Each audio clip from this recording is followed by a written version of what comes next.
Good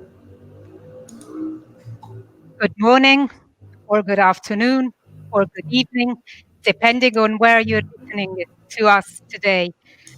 My name is Cristina Gardillo, and I'm connecting from ICLE European Secretariat in Freiburg. And I welcome you to the second day of the Open Knowledge Week, of the ROC Open Knowledge Week. This video that we just saw really puts culture at the front. Culture not only in and for the city center, but in all neighborhoods. Culture involving theaters, film archives, museums, libraries, music, and dancing foundations. Culture for everyone. It is real pleasure for me to be with you today again. And it has also been such a pleasure having a look at the chats yesterday. Thank you so much. I mean, this event is really relying on you to keep these chats and question and answers boxes lively. I hope you had the chance also to see the animation videos that have been produced by our graphic designers nowhere and are shown in the lobby area, which are a perfect synthesis of what happened yesterday. Yesterday, we heard the welcome note of Matteo Lepore, Deputy Mayor of the City of Bologna, and the keynote speech of Professor Giovanni Leoni offering new pathways for heritage-led urban futures. We focused on the rock replicator cities, Bologna, Lisbon, and Skopje, sharing knowledge on the transformation of urban areas into cultural and sustainable neighborhoods in their historic centers. Each city has worked on specific pilot areas, temporary projects, and technological tools to monitor this transformation, using also innovative governance models. We had also the European Commission, the officers that have joined our dialogue and shared with us opportunities provided by the Horizon Europe for the future of cultural policy and also a green recovery for Europe.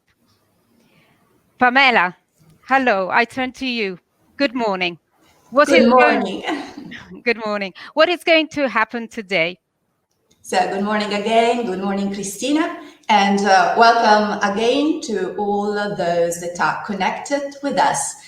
Yesterday, we had more than 320 people connecting to the platform with an average of more than 100 participants following each session. So I hope we'll have the same number of participants today and the next 2 days.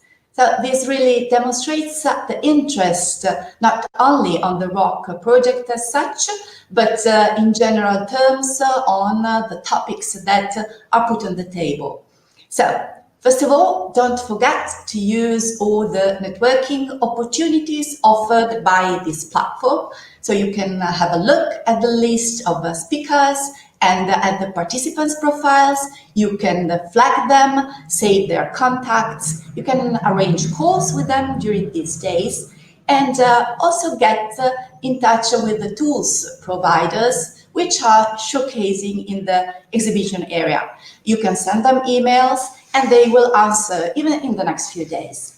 So take the chance to create connections across Europe and beyond, also in view of future calls. Why not? And just remember that you can also control the display of speakers and the presentations on your screen by clicking on that 4 or 5 squares button that you see available on the lower right side of your screen. So going back to the program, I really hope you enjoyed the video and got a taste of our beautiful city, Bologna, and of its rich cultural heritage. So thanks to this wide cultural offer, as you could see, even during this summer and despite the pandemic, the city was able to offer a wide range of cultural activities spread around the urban area, as you saw in the suburbs as well, using open and underused spaces, some of which have been brought back to the public enjoyment thanks to ROC. like Piazza Rossini, as we saw yesterday. Unfortunately, here, as in many other European countries, the situation has worsened again, and the government just decided to close theaters, cinemas, concert halls, even in open places. Luckily, museums are still open, but nevertheless, this is a decision that hits the cultural sector and the operators of the world of culture and entertainment, to whom we cannot but show our solidarity. But the same is also true for citizens. As a matter of fact, the pandemic has shown more than ever the importance of culture for everybody's lives as an essential service to be provided. But going back to today's program, we'll start a journey to role model cities. And we'll have today, in particular, two sessions which will illustrate the role model cities experiences in using soft tools for citizens' engagement in culture and cultural heritage, with stories from Athens, Cluj-Napoca, and Liverpool. And then we'll also talk about the use of advanced technologies for smart culture and heritage, with incredible stories from Vilnius and Eindhoven. But then we'll continue with what we call a campfire session, moderated by Cécile Hubert from Eurocities, where the cities will share their concrete stories of change and discuss lessons learned. They will be able to answer two questions posed by the audience. But before starting, I would like to give now the floor to Miruna Draghia and Pietro Elisei from our partner Urba Sofia. So Urba Sofia is a town and a regional planning company which is located in Bucharest and which has accompanied the 7 role model cities in transferring their experiences to replicator cities, but also in upscaling their practices and in participating in what we call the Cities Task Force. The Cities Task Force was set up at the beginning of the project to involving also other partners to support cities in better implementing their local demo actions and in favoring this peer learning process. And I can say that it really worked. So Miruna and Pietro, I see you here. The floor is yours. Thank you very much, Pamela. Good morning from my side as well. My name is Miruna Draghia. I'm an urban and regional planner working for Urba Sofia, which is a town and territorial planning company in Bucharest. Within Urba Sofia, I'm also a general manager of EU project, and now I will leave the floor to Pietro, who is the director of Urba Sofia. Good morning, everyone. Good morning, Miruna. Nice to see you virtually all. And I'm an urban planner too. And we are based in Bucharest, as Pamela and Miruna already remember. Now we are spread all over Europe and we are working online, but we hope that very soon we can join all together in our office. Okay, but let's go to the topic of this morning, to the presentation. And let's take a look of the rock journey. I just opened my slides. Okay. Give me 1 second. First of all, it's important to consider that cultural heritage, it is essential for the contemporary city, especially when we want to use it in terms of urban regeneration. Cultural heritage is a promoter of community involvement, and community involvement is the first step towards sustainability. It is a means to achieve well-being, so the welfare system can be helped by investing in cultural heritage and opening to innovative and operational role for cultural value. I mean, it's not a question of the past, the cultural heritage, but could be a question of the present and even a perspective for the future. And not at last point, it's the cultural heritage is to be considered as a foundation for human well-being, happiness, and quality of life. linked to identity, to the sense of place, and of course to the different cultural landscapes.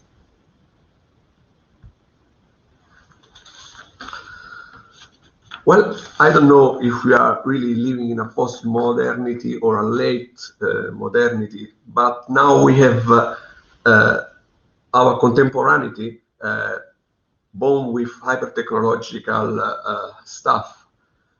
Basically, we have to merge, and the added value of Rock was really be capable to merge innovation, technology, and tradition. The tangible cultural heritage provides building and places to recontextualize and reinterpret in thinking and living the contemporary city. This connection is giving us new perspective. Not just the tangible one, I mean, not just looking at buildings or places, but even the intangible one. This is a very important because this is an engine for practices, and these practices become opportunities for community-led local development. As we said before, investing on community means to be closer to the real problem and then actually to plan to design really the solution that we need in the cities. The combination of tangible and intangible cultural heritage is an opportunity for individual and collective growth.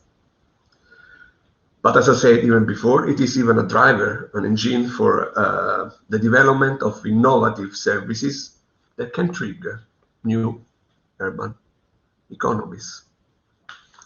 Finally, we can say that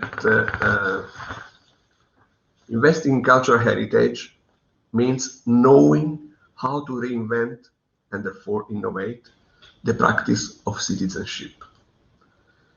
Improving the usability of contemporary urban services and laying the groundwork for a future identity based on knowledge and multiculturalism. I think that I brought to you the main key messages, but now we go into the details with Miruna. Thank you very much. Thank you very much, Pietro, for this contextualization on the topics and thematics that have been used in the ROC project as drivers for future development. So let's now meet our 7 role model cities. First of all is the city of Athens, which is known for the Academy of Entrepreneurs and the Center of Entrepreneurship and Innovation. Then we have Cluj-Napoca, which houses the Regional Center of Creative Industries and one of the largest universities in the European Union. Eindhoven, known for as the brainport of the Netherlands. Liverpool, with the City Region Local Enterprise Partnership. Lyon, recognized as the Pôle de Compétitivité in France, of course, and also at European level. Turin, famous for its transformation from industrial city to a knowledge-based service city. And last but not least, Vilnius with its Sunrise Valley. But where did we actually start from? The common ground of all these 7 cities, and also one criterion that has been used in selecting the role model cities, had in its center 2 fundamental characteristics. One of them is the knowledge-based economy, and the second one is using creativity as a driver for local development. So considering their titles as role model cities in the project, of course, the evident thought is that cities are transferring knowledge and practices to the replicators. But what I want to highlight now is that the ROC journey of role model cities was not limited to exporting models or transferring knowledge, but also upgrading their own models and practices.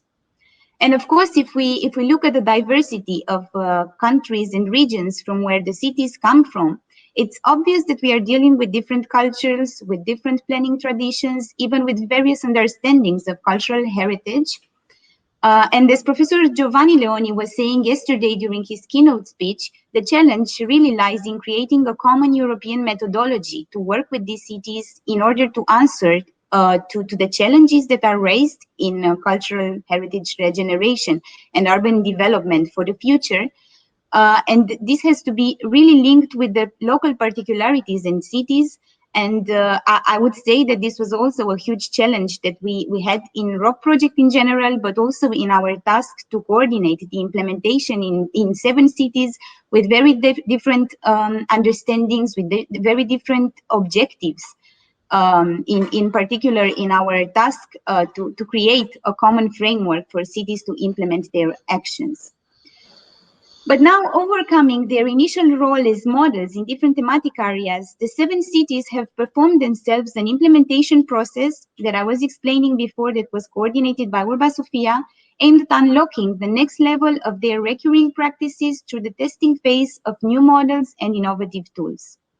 Now, I will just briefly explain the process, which had 2 main enablers at its core. It was the soft actions, the so-called participatory approaches and local instruments to engage citizens in culture and heritage, and also technological tools, which were really essential in certain innovations that were brought in cities.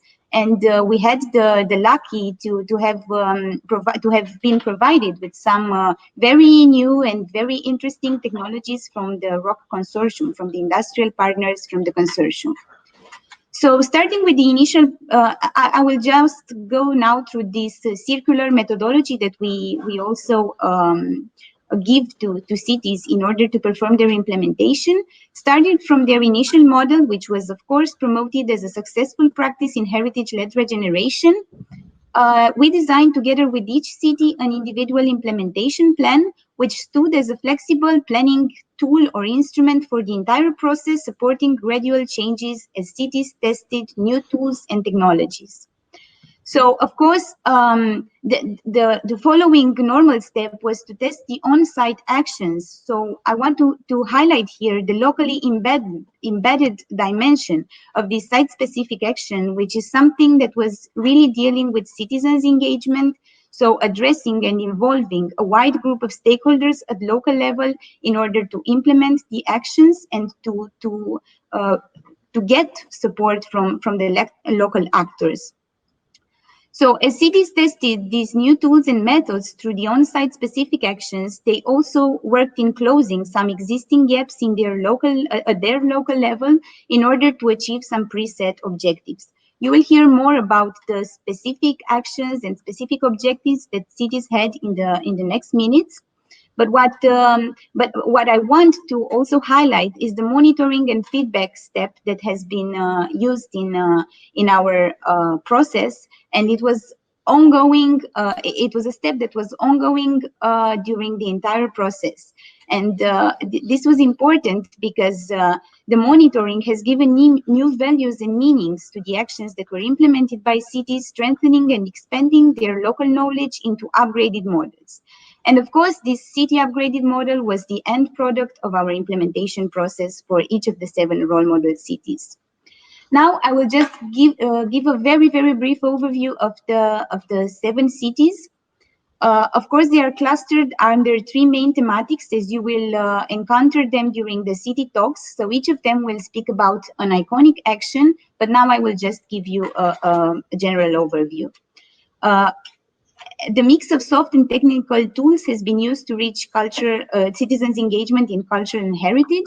So for this, we had the cities of Cluj-Napoca, leveraging on the local tool of Center of Innovation and Civic Imagination. The city performed a large crowd flow analysis through a set of specific sensors that have been placed in the historic city center, but also they have conducted a pilot study on the impact of reusing public and private spaces, the impact that was given over the city and the community resulted from this reusing process.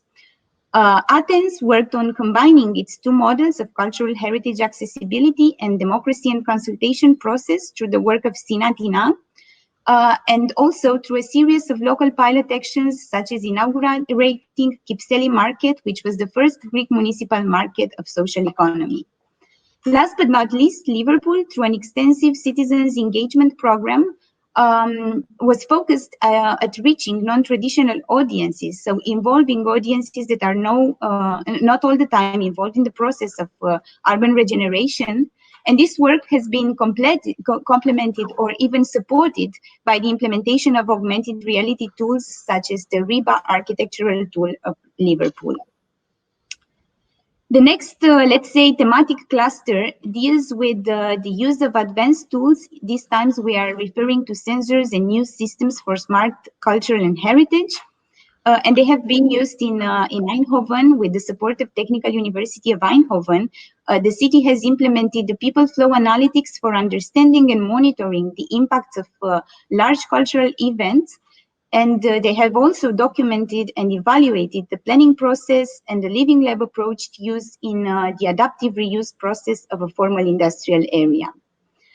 In the case of Vilnius, also with the support of the Technological University of Vilnius, the city has created a system to measure citizens' emotions in relation to places. And this system was materialized through a set of sensors that have been placed again in the Old Town, in UNESCO World Heritage Area, and also in some industrial parts of the city. The data generated from the sensors led to the creation of a happiness index. And you will hear, of course, more about this in the next minutes. The last thematic cluster, let's call it this, it's a mix of soft and technological tools used for monitoring heritage areas regeneration. In the case of Lyon, we focused on completing the work of Heritage Observatory with a more qualitative approach that was dealing with some new uses in the UNESCO historic part of the city, but the city also worked on the lightscape model and the light cacophony. For Turin, the city performed again a large crowd flow analysis to monitor the number of visitors attending specific places and events, and to understand the mobility patterns related to both permanent and temporary events and locations in the city. This work has been doubled by the development of a data set of unused and underused buildings, of course, with cultural heritage purposes or premises. So, in conclusion, we have just picked some lessons learned from the process. Of course, I will speak about them on behalf of the, let's say, process facilitator, the role that we performed in this process. And I would like to highlight the fact that the process facilitation is really essential. In such big consortium, including universities, researchers, industrial partners, there is a real need for translating the transnational knowledge, the scientific approaches into something that can be locally materialized by cities through site-specific actions. Secondly, the transnational approach in peer review is also crucial because it gives new perspectives. It enables new practices to cities through different, of course, methods of exchange, mentoring, sharing experiences. And we have been doing that together with Eurocities along the entire project implementation process. Last but not least, the flexibility to adapt to new challenges is really important, especially in these times when the pandemic impact is quite visible, and it was also affecting the implementation process of role model cities. A new set of challenges and new conditions have been created, and cities have to find a way to deal with them and to finalize their actions. And I would say that they did a good job until now. So thank you for your attention. This is all from our side. Unfortunately, there is no time for questions at the moment, but please write all your questions in the chat, and also you can reach us in the conference chat or in the networking session. So now I would go to the next part of the CityTalks session, which I will be moderating today. We will continue with the round of presentations from the three guest cities, Athens, Cluj-Napoca, and Liverpool. I will briefly introduce the implementation context and focus in each of the cities. Then we will have a short video presenting the city, followed by a presentation of their iconic action, initiative, or practice that was employed through ROC project. So let's now start with our first city, Athens. The implementation process in Athens focused on engaging more with the local actors active in the cultural sector in order to empower a new generation of enriched and hybrid cultural activity and cultural exchange that goes beyond traditional perceptions. The approach combines regeneration, creativity, social innovation, entrepreneurship, and solidarity. For this purpose, Athens combined its two models of cultural heritage accessibility and democracy and consultation process to build a local cultural network, ensuring the sustainability of cultural initiatives. The Kypseli municipal market is a good example to learn from, so I leave you now with Sophie Lamprou from Athens Impact Hub to find out more details about their experience.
Hello to everyone from Athens, Greece. My name is Sophie and I come from Impact Hub in Athens, the social innovation hub and community in our city. The Impact Hub in Athens is an independent organization, part of the international network of Impact Hubs, that focuses on building communities for impact by providing space, content and community for the people in the organization who actually develop actionable solutions to drive change in their cities and their countries.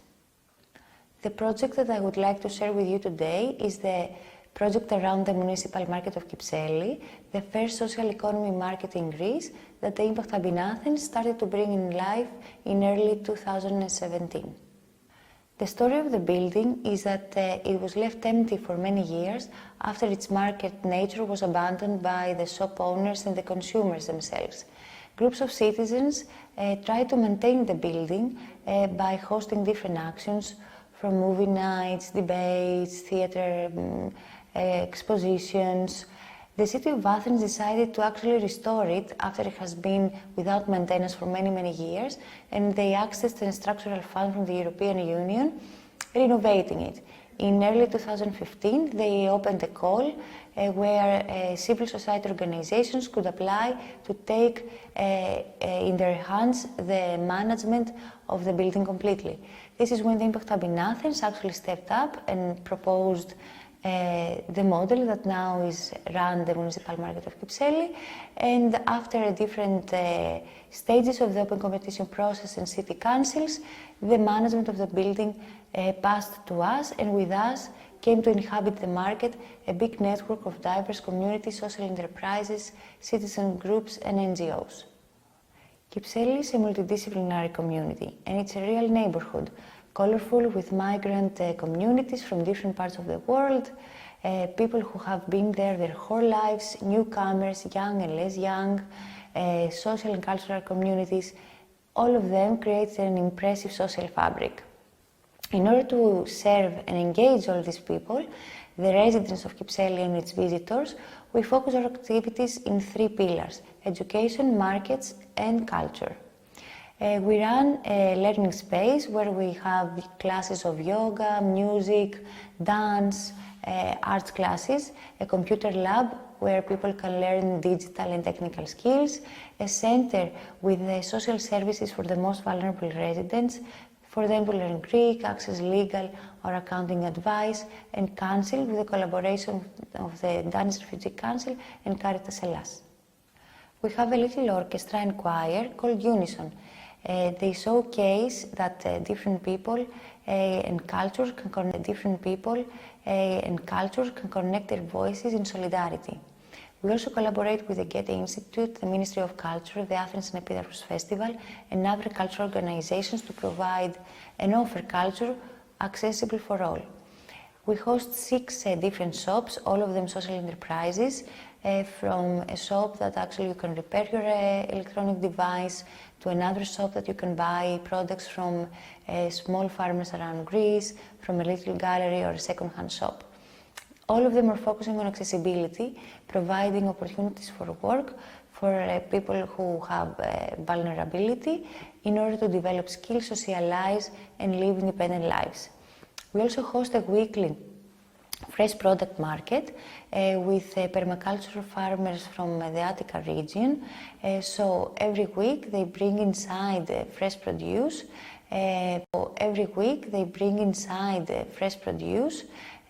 Promoting and sharing fair trade practices and sustainability practices for all the consumers. Additionally, Bostani has an online platform, so the consumers can actually order every week their fresh vegetables and fruits and receive them in a basket at the market of Kypseli. Currently, we are setting up an online platform so that all the shops can offer their products and services online and thus create the opportunity for more clients to access responsible and ethical consuming. In normal conditions, every 2 months, we run a neighbourhood festival called Super Kypseli. Shop owners from the area come inside the market to offer their services and products, not only to present what they do, but also to get to know each other and get to know better the residents and the visitors of the market. We also invite civil society organizations and art centers to give and present different cultural activities and sports organizations so that the visitors can actually join them in more fun and athletic activities. This is a celebration for us and a celebration for the neighborhood, designed and run by the neighborhood for the neighborhood and its visitors.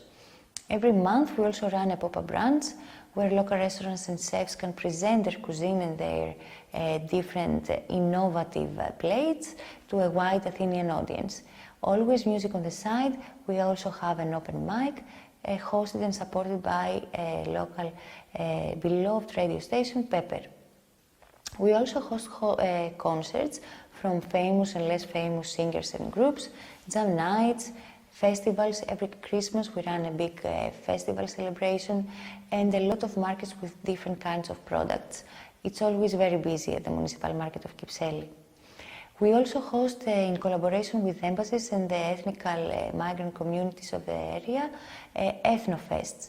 Ethnofests are actually festivals where the culture of each community is presented either by fashion shows, music concerts, debates, bazaars of traditional products, food and other imaginative activities to present and get to know the culture of its country.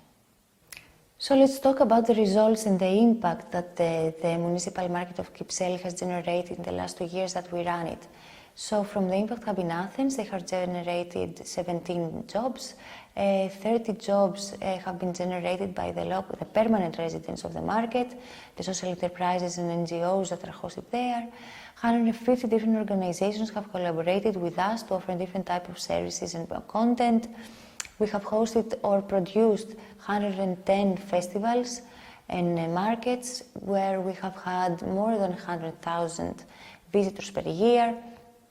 And we have offered more than 2,200 hours of educational activities, 17 different types of classes for more than 150 different students per year. The biggest partner in all of this is, of course, the City of Athens, and primarily we collaborate in the governance of the space. The lessons learned through this collaboration, I could resume them in 3. One, the fact that the management and content is actually in the hands of a recognized and respected civil society organization is the key of success of the program. This allows flexibility, productivity, and the imagination and the speed in order to be more creative and offer relevant content for the audience and the beneficiaries. The second point is that the collaboration with the local council, the 6th district, is very, very critical. Joining hands and supporting the activities of each other, complementing the strategy of the City of Athens and the Impact Hub in Athens, and ensuring alignment. Working with the schools, the recreational centers, other city services, and the region itself, the regional council itself, actually ensures better quality of content and of services for all the citizens. And the third point, I think the most important, there are a lot of barriers that need to be overcome from legal framework, internal policies, or predefined relationships. However, when each of the two partners, the City of Athens and the Impact Hub in Athens, recognize the skills and qualities of each other, give the space and the trust in order to deliver what they promise and what they know how to do, then this can be an example of more innovation and participation at the neighborhood level. Thank you for listening and good luck in running change-making initiatives in your cities. Let's make our neighborhoods more resilient, sustainable, equitable, and inclusive.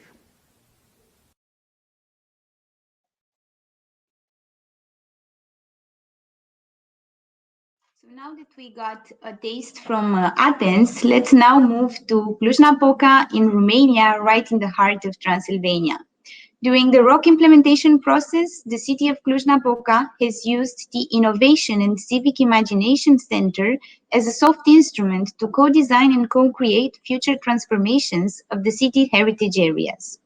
Within the center, Cluj set a suitable context for debating ideas and projects, as well as developing innovative solutions based on the creative potential of Cluj community representatives. The center is a place where local government representatives, citizens, and specialists meet to discuss the challenges of the city. In the next moments, you will hear more about the methodology and the tool for citizens' engagement in the city's regeneration process through the presentation prepared by Dalila Ciuclan from the municipality of Cluj-Napoca.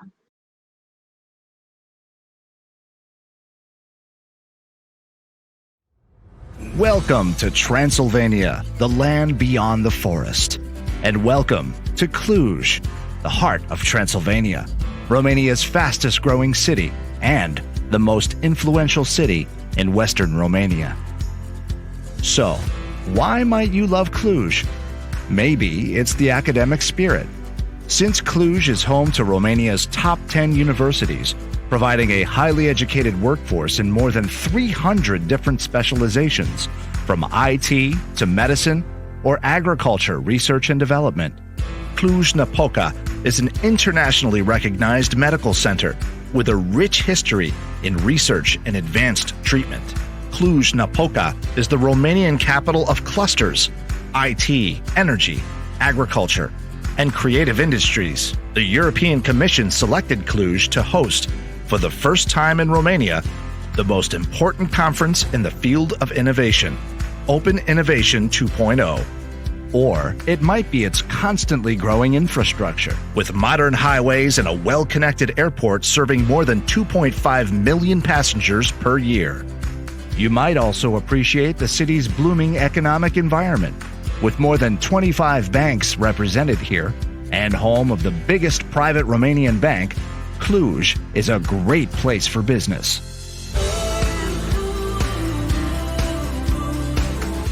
We pride ourselves as Europe's Silicon Valley and the home of clusters. But IT is not the only high-end industry represented in Cluj. Some of the world's business leaders have offices here, and their businesses are constantly expanding. Cluj is a city with a rich heritage, but with a strong cosmopolitan philosophy. With an interesting mix of Romanians, Hungarians, Germans, and other nationalities living here, it's no wonder we are ranked Europe's #1 friendliest city towards foreigners.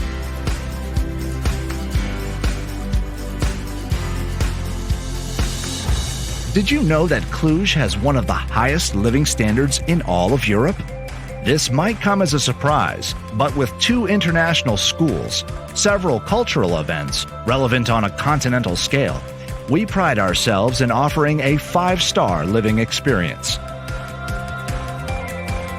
By the way, did we mention that through its modern infrastructure and passionate audience, Cluj is Romania's sports and music capital? We are indeed proud of our city. But we know we would not be what we are without the influences from everybody interacting with us.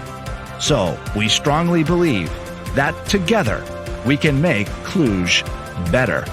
So welcome, and we can't wait to share your vision and see how we can grow Cluj together. Last but not least, we have a vision, and you are part of that vision.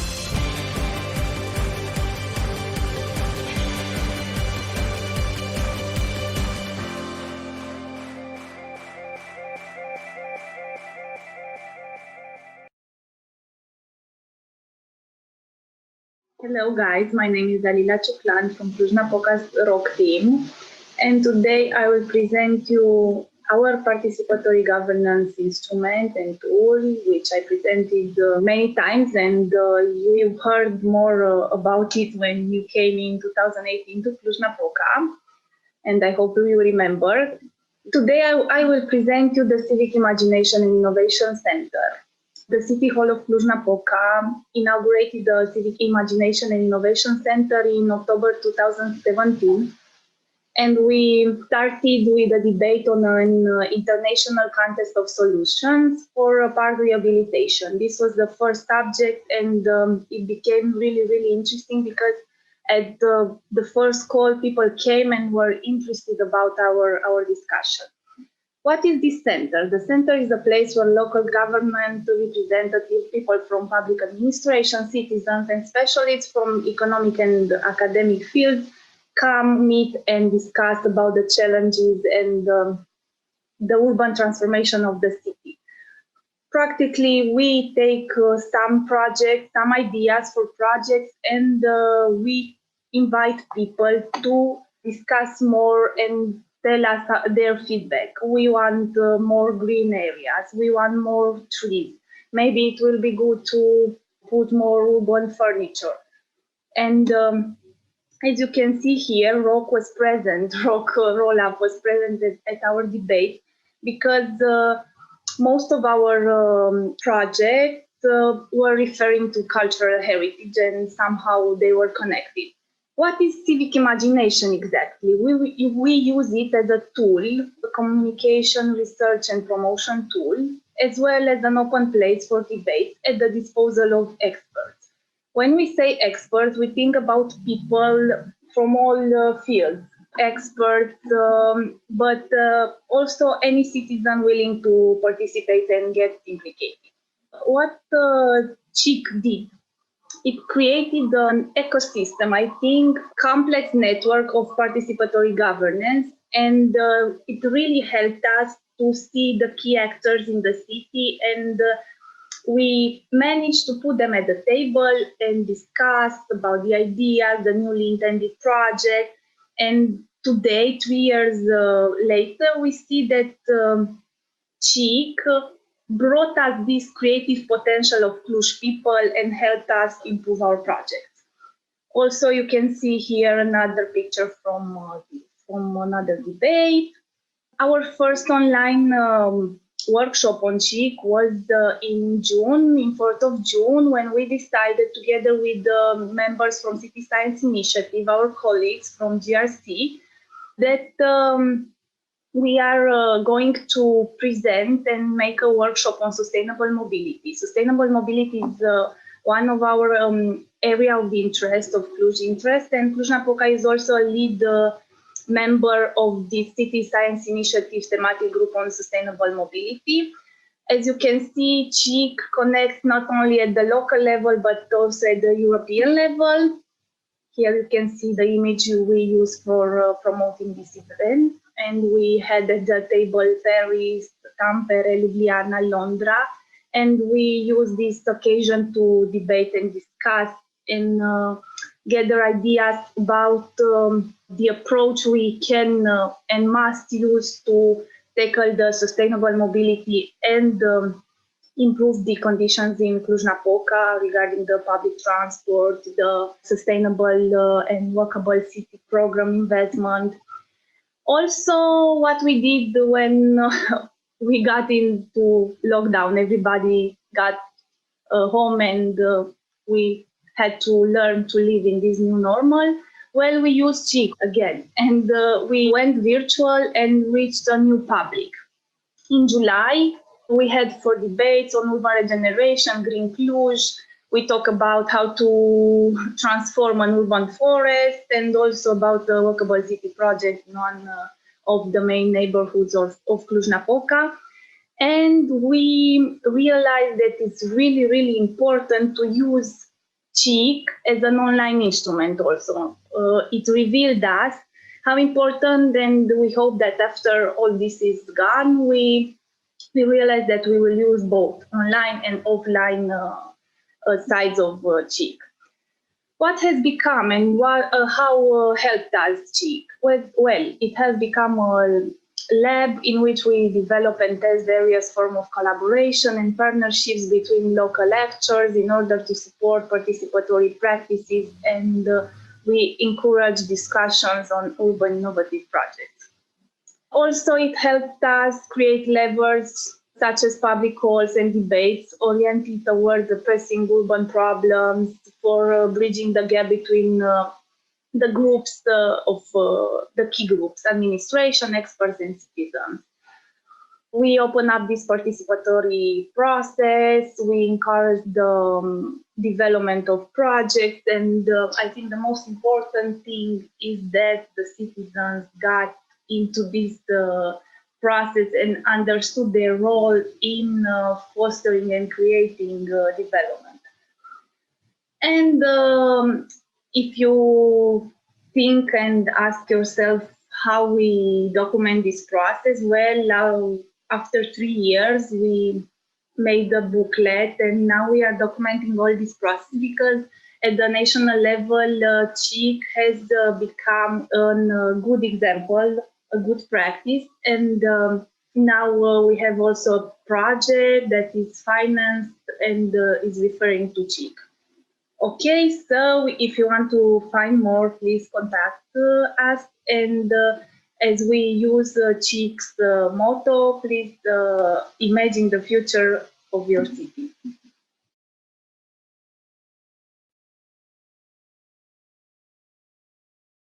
So now we got a flavor of our Romanian experience in Cluj-Napoca through the ROC project. And we arrive now in Liverpool, our last city for this session. The implementation process in Liverpool has focused on improving citizens' engagement in cultural heritage and urban regeneration processes, particularly related to the non-traditional audiences. So for this reason, new tools and solutions include Cultural Heritage Living Lab with local stakeholders, and also the use of digital tools such as mixed reality experience, immersive cultural heritage applications, as well as the 3D model realized in partnership with Royal Institute of British Architects. You will learn more in detail about Liverpool's experience in ROC project in the next minutes from Richard Cook from the Center of Architecture and Visual Arts.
Very warm welcome. My name is Richard Cook. I'm director of CAVA, the Center of Architecture and the Visual Arts, and I'm a professor at the University of Liverpool in the School of Architecture. I had the great pleasure of having worked on a couple of ROC projects for the Liverpool City Council, and on the screen you see at the moment a visualization of another project which I show elsewhere. It's around a RIBA heritage tour of the city, and you might want to look at it as well. But for now, and in this presentation, I would like to focus on another project. It's a project around St. George's Hall, and I would like to talk about this dialogue between, on the one hand, advancing technology, and on the other hand, citizen engagement. How are these two worlds actually corresponding, and how can we create a fruitful synergy between these two worlds? St. George's Hall, in case you don't know this, it's one of the most important iconic heritage buildings from the 19th century, designed by Harvey Lonsdale Elms in 1841. And it is up to the quintessential part of the Liverpool City Council UNESCO Heritage offer. We created, with a whole team of artists and experts, but also local groups, a new kind of mixed reality experience that involved an array of emerging technologies such as projection mapping, AR, VR, live performances and the mixed reality experience and other tools and things that you might see later in the film.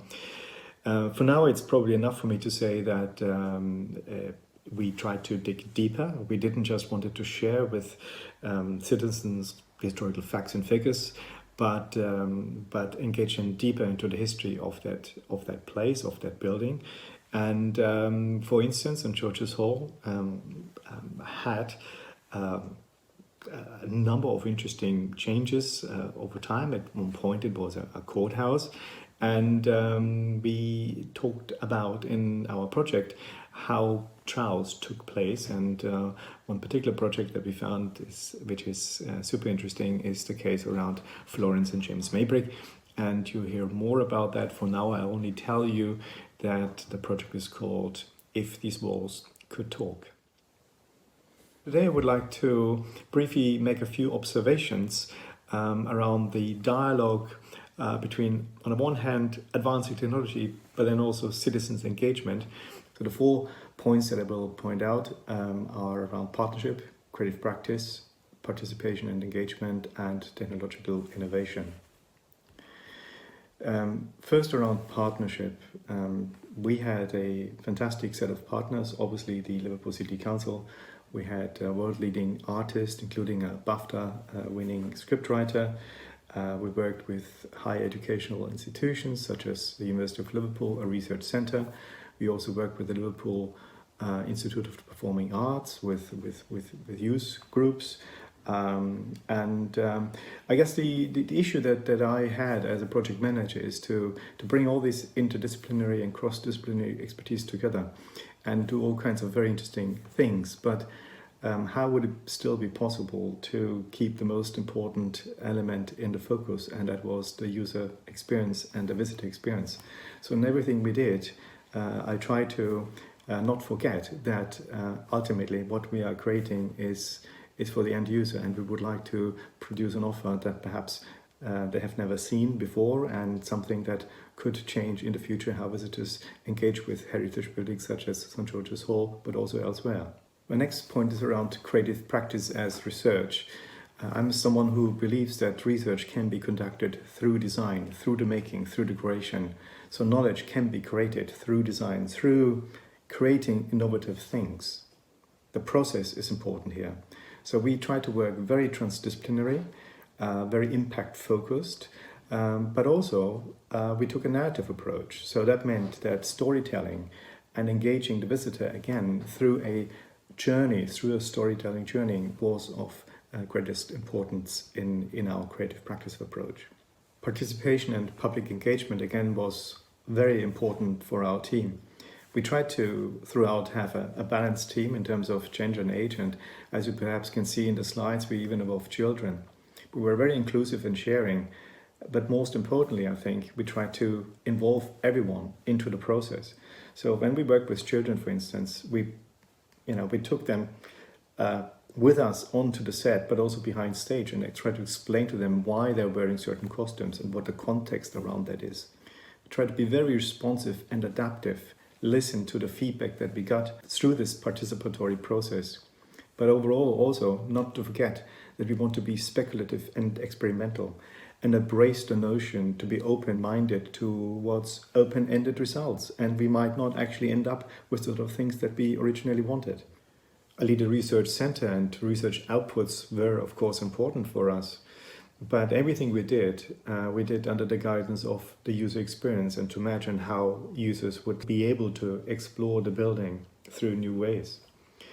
And not just the building itself, not just the hard fabric of the building and the history and the historical facts around the building, but also the people, the historical characters that shape the building and their stories. So for the St. George's Hall project, for instance, we researched an important court case, and there's the court case of Florence Maybrick, who allegedly had poisoned her husband, and she was sentenced to death. So what we did, we created a whole fleet of historical characters, which in parts we created through a quite novel process, which is volumetric filming. That enabled us to create full-sized, very realistic holograms moving and speaking to the public as they would walk through the building. So the audience would wear headsets designed by Microsoft, which would enable them to encounter these historical characters. We tested the system inside as well as outside, as you can see in one of the clips here, and it worked. So when we put the entire project together and installed it for the public and some user testing, it sort of occurred to us that almost by accident we had created a world's first innovation. We created the world's first volumetrically filmed mixed reality heritage experience as a prototype and user tested in a Grade 1 listed building and on a UNESCO World Heritage Site. It was obviously hugely encouraging to see also how the public responded to it, and I have put on a couple of testimonials. One person said it was a mind-blowing experience and deepened my understanding of this space and place. That was exactly what we intended to do. We didn't just want to throw out historical facts, but engage them into the lives of those historical characters that experienced a court case, for instance. Or another person would have said, it transported me back to the year 1898. I actually felt the dread and hopelessness of the prisoners must have felt. It reminded me of similar situations still ongoing around the world today. Again, I was impressed how our system seemingly made the audience and the user reflect not just on the past, but also the present.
None of this, of course, would have been possible without a fleet of partners with many volunteers. So a big thank you to everyone who was involved, and a big thank you to ROC, who enabled us to do this experimental project. Thank you very much.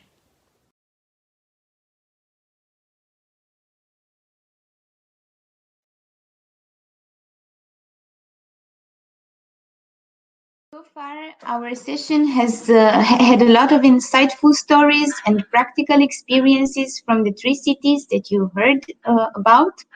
What they had in common was the combination of soft and technological tools used as enablers for local experimentation. So as I was saying before in my presentation, the different contexts of cities, the different particularities at the local level of each city has of course shown us that the models that they have are very different. Sometimes you can find similarities, you can find complementarities, but the fact that the model was existent at the beginning of the project shows us that they have used the ROC experience, the ROC knowledge, and the ROC exchange processes in order to upgrade, so to bring their models to the next level. Our journey through ROC iconic actions in role model cities will not end here, of course. We will have a next CityTalks session focused on advanced tools for smart culture and heritage, where you will hear the experiences from Vilnius and Eindhoven, and the session will be moderated by Pietro Elisei. And I just want to remind you that the last CityTalks session will be held tomorrow when we will hear about the experiences of Lyon and Turin. So please stay tuned and also join us tomorrow for this session. Later on in the program today, there will be the campfire session that Pamela was introducing in the beginning of our session today.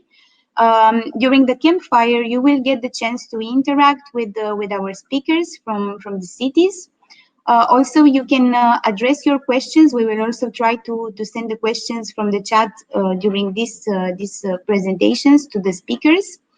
Unfortunately for Liverpool, Richard will not be present in the campfire session, but you can write to him in the conference chat, so you can contact him with questions there. But the other speakers, Dalila and Sophia, will be there, and also the representatives from the cities of Vilnius and Eindhoven will be present in the campfire session today.